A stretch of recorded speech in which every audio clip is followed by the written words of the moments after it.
Bonjour. Bienvenue à ce cours d'initiation à la programmation en Java. Le but de cette séquence est de vous présenter les objectifs du cours et comment il va se dérouler. Notre cours est un cours pour débutants, vous pouvez donc le suivre même si vous n'avez aucune connaissance en programmation pour l'instant. Notre but est de vous faire acquérir des bases solides en programmation, des bases que vous pourrez étendre en suivant notre futur cours sur les aspects orientés objets.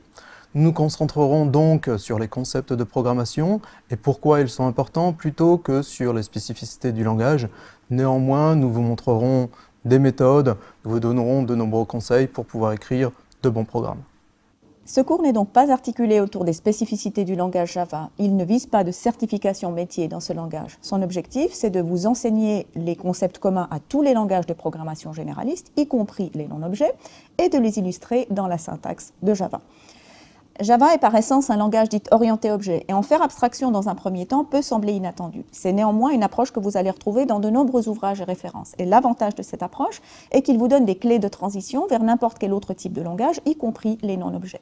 Bien sûr, on s'attend à ce qu'assez naturellement, vous complétiez cette première formation avec notre futur cours sur l'orienté objet, qui est une suite naturelle au cours présent. Une des conséquences de cette approche, c'est que tout l'outillage spécifique à Java, ce qu'on appelle communément l'API, est quelque chose qui va être présenté très superficiellement dans le cadre de ce cours. En suivant les deux formations, l'initiation à la programmation Java et l'orienté objet, vous disposerez de tout l'outillage nécessaire, soit pour vous spécialiser en Java, soit pour transiter vers un autre langage de programmation généraliste. Comme la plupart des cours sur Coursera, notre cours est donné sous forme de vidéos d'une dizaine de minutes chacune. Ces vidéos contiennent des quiz qui vous permettront de contrôler au fur et à mesure que vous ayez bien compris le contenu du cours. Mais en plus de suivre le cours, il vous faudra pratiquer et pour cela vous disposerez de quiz supplémentaires en plus de ceux qui sont donnés dans les vidéos, des exercices qui ne seront pas notés et qui vous permettront de vous entraîner et des devoirs à rendre qui, eux, seront notés. Concrètement, il vous faudra d'abord installer un environnement de développement et pour cela vous trouverez des tutoriels sur le site du cours.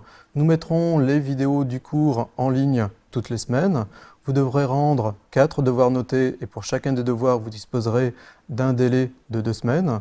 Et vous disposerez également d'un forum qui vous permettra d'échanger avec les autres étudiants et de poser et répondre à des questions.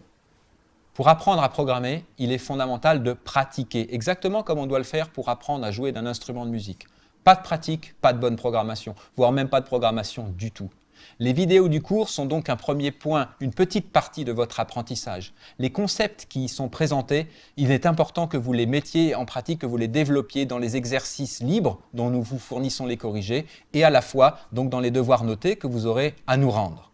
J'insiste sur le fait que la pratique par soi-même des exercices libres constitue une des clés essentielles de votre progression, de votre apprentissage. Commencez par les faire par vous-même.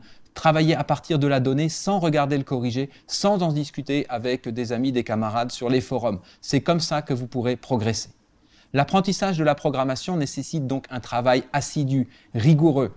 Si vous pratiquez les exercices que nous vous proposons et rendez tous les devoirs notés que nous attendons, alors vous devriez faire de bons progrès en programmation, lesquels seront à la fin validés par un certificat Coursera. Nous nous réjouissons de vous donner ce cours.